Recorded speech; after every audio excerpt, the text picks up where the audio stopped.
Hi there, BookTube! My name is Christina and welcome to Novel Niche.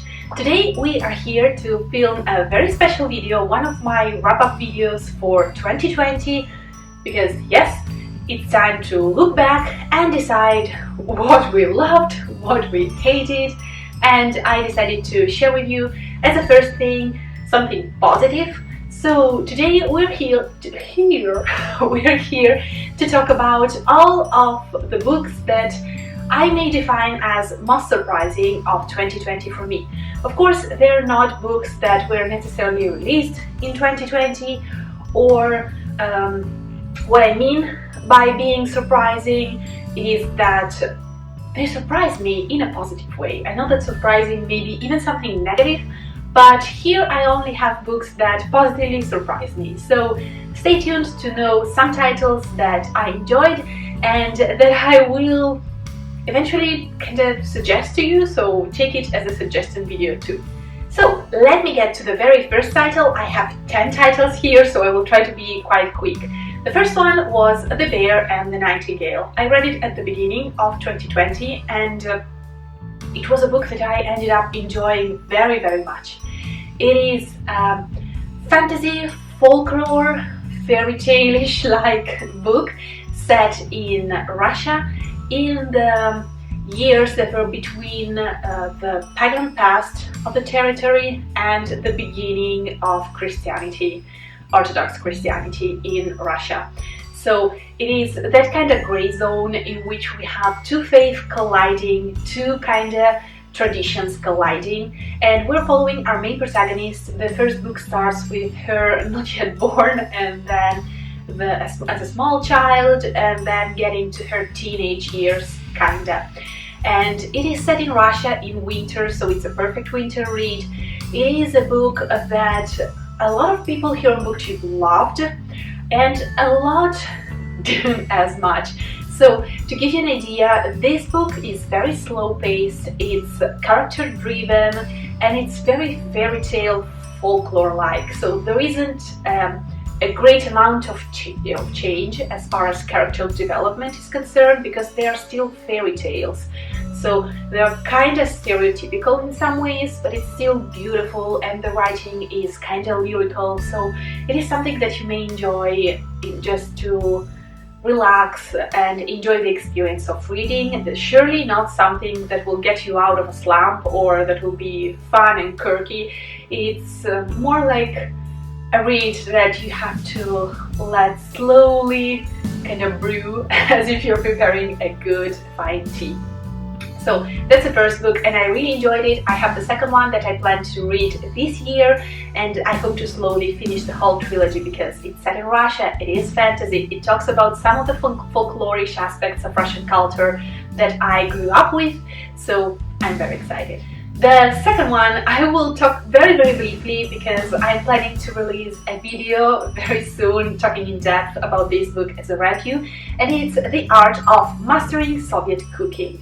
This is a non-fiction book. It was my favorite non-fiction of last year and also my overall favorite book probably of last year. I enjoyed it so much. It was such a lovely experience to read it. It is a cooking memoir slash historical non-fiction.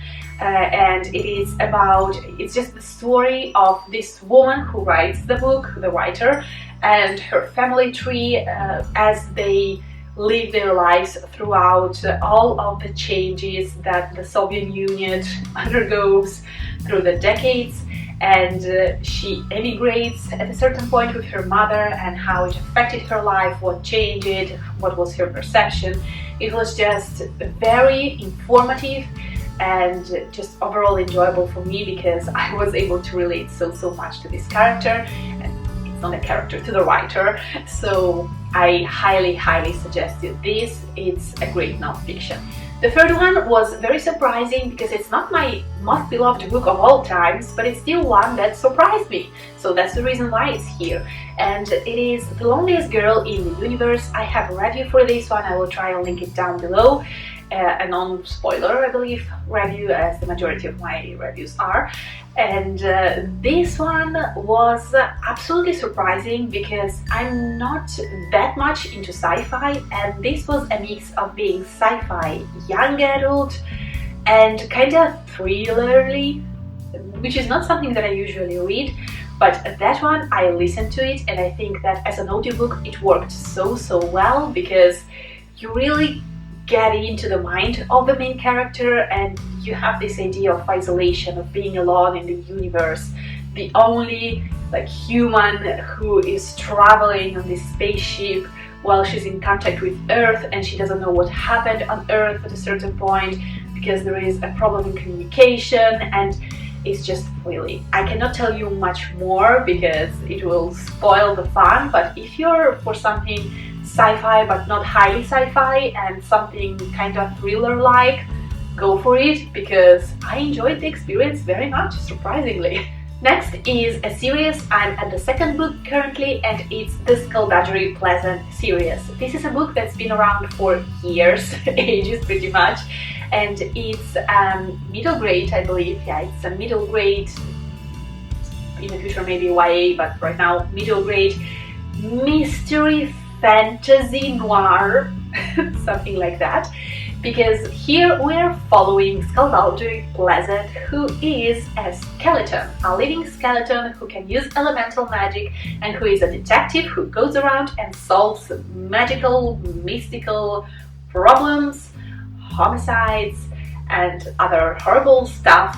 But he kind of forms this duo with a girl, a human girl, who ends up involved in all of this mess, and we're just following these characters who are so unique and so funny. It's very humorous, kind of blackish humor, I would say. And again, this one is something that I absolutely recommend you to listen to as an audiobook, because the audiobook version has music in it and sounds, and it's just lovely. I adore it. Sometimes I just start the audiobook to listen to the intro of the book because it's so vibey, so it's such a mood, like a noir, and you may imagine some fog and just maybe London. This one is set in Dublin, actually, in Ireland. So Dublin, and it's foggy, and there's cobblestones that are a little bit wet, and you can hear some footsteps, and maybe it's the assassin, and there is some jazzy blues kind of music. Yeah, just go for it. I adore it. I wasn't expecting to love it so much, so I'm slowly going through the whole series. Next book that surprised me was My Lady Jane. Again, it's a book that I listened to, and this is the first in a series of novels that it's a series, but they're not connected, and they are books about Janes. So we have My Lady Jane, My Plain Jane, Calamity Jane, so about different Janes, and this one is about Queen Jane, who was unfortunately queen for only 9 days, 6 days, something like that, before being beheaded. But in this story, it's actually a fantasy, a young adult fantasy that's very funny. It's kind of comical, it flips the story, and of course she doesn't end up dead. Some different stuff starts happening, and it was overall surprising. I actually laughed in some parts while listening to the audiobook. I adored the audiobook. It was so funny to listen to. So this was surprising. I wasn't expecting to enjoy it that much, but I ended up liking it, and I will in the future listen to My Plain Jane, but only after I've actually read Jane Eyre, because I have not done that yet. I know, sorry. I will do sooner or later, I promise. Next one is a book that I read in Italian and I enjoyed so much, and it's Mia Casa, Sono. And for this one, again, I have a full review, so I won't talk about it too much, but it's a non-fiction book by a black Italian author, and she's just amazing. I enjoy her way of writing. It's very direct, very kind of short, but to the point. And it deals with being an immigrant, it deals with being black in Italy, with what it means for your family, how do you keep that heritage but still become a part of a new country, and it was so relevant. It was one of the first books that I've ever read of an Italian Black author, and I made it a point last year for me to go on that route and read more by Black Italian authors, so I will for sure do it. I have plans, I have books on my list, and I will do it in 2021 too. Next is a book that I wasn't expected to read that much, and to like that much, and it was The Enchanted April. The Enchanted April is an old book, it's not new, but I was surprised at how much I actually loved the experience of reading it. I believe that I listened to it and read it at the same time on my ebook, plus I watched the movie, so it was a combo, and it had such a relaxed atmosphere, so a little bit decadent maybe, but still so enjoyable. It's about these four ladies who they don't know each other, but they decide to team up in order to rent this villa in Tuscany and to go there to spend a month, I believe, or the whole summer, I don't remember.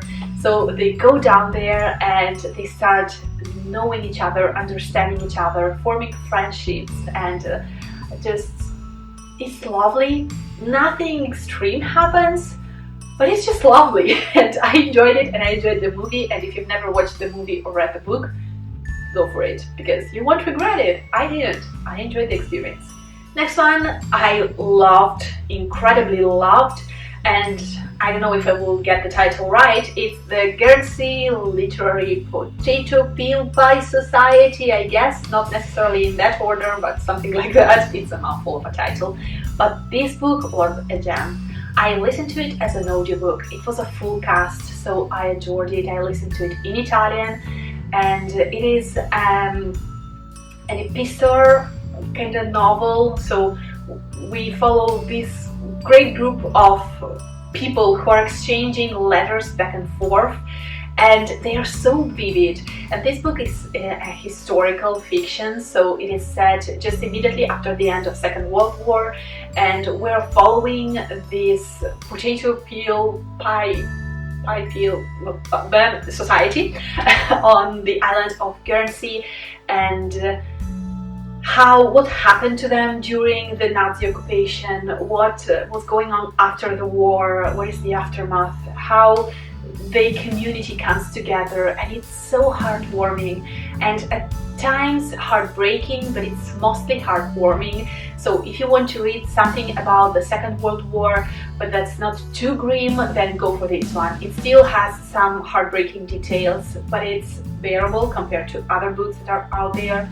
So just give it a chance, or listen to it, or watch the movie, or read the book, because it's not that long of a book, I believe, and the movie was enjoyable too. So go enjoy that story, because I adore it. Next is one that surprised me very much, and it's Poet X. And the reason why it surprised me is that I've attempted last year to read a bunch of books that are written in poem form, so books in verses, I believe they're called, and those are very hit or miss for me, and the majority of times it's a miss, because I don't know what it is. I just don't like the way we intend poetry in the modern days, like the poetry that doesn't rhyme, the poetry that just seems like short sentences one after the other, and there is nothing really poetical. They're just short sentences. I mean, you will have the same story if you just write them like on one line without going on the next one, which is the only difference that I see. And I know that it's horrible. Probably it's just that I have that kind of sensibility, I don't know. But I consider poetry to be something different, and like the old version of poetry, when it rhymes, there is a huge structure behind it. It's just different. These ones, so for me.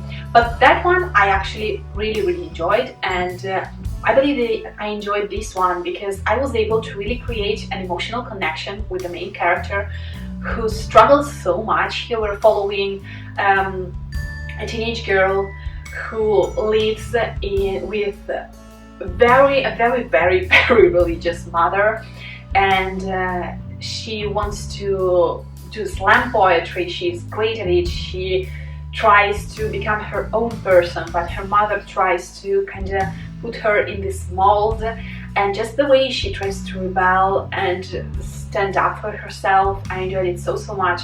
Towards the end, when we had like the highest point of tension, I was almost on the verge of angry tears because of what was happening in the book. So I believe that when the author is able to achieve that one with a book that's a poetry book, that's just great.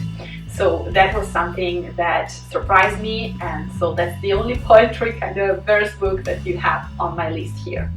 And the very last one is Forever Interrupted by Taylor Jenkins Reid. So it's the same author as The Seven Husbands of Evelyn Hugo, or what's it called, the band? The Six? Was it just that, the title? Daisy Jones and the Six. And this is one of her earliest books, and I'm planning to go through her whole backlist because I just enjoy the way she writes. And this one hit me. It hit me hard because it's a story about a woman whose boyfriend or fiance, or just, they were just married, something like that, dies in a car accident. And this is something that you discover immediately at the beginning of the book, and it's heartbreaking and horrible, and the whole book goes back and forth in time to show you how you heal and how you go through that kind of grief, and how the love that you felt before will always be with you. And it's just amazing. The way this book turned out was just incredible. I cried because I just imagined something like that happening to me or to someone who's dear to me, and it was heart-wrenching, but at the same time kind of heartwarming. So she's really great at writing stories, and if you're in for something that's sad, but at the end of it all will get to a point when you will feel better, then that's a book that I definitely recommend. So these were the 10 titles that mostly surprised me these last years, and that I will for sure suggest you to read if you've never read them. Let me know down below if you did, or if you're interested in any of those titles. And I will see you very soon in my next video, and stay tuned for my most disappointing reads of 2020, because that one is coming soon, I promise. Thank you so much for watching, and I will see you. Bye! Ciao!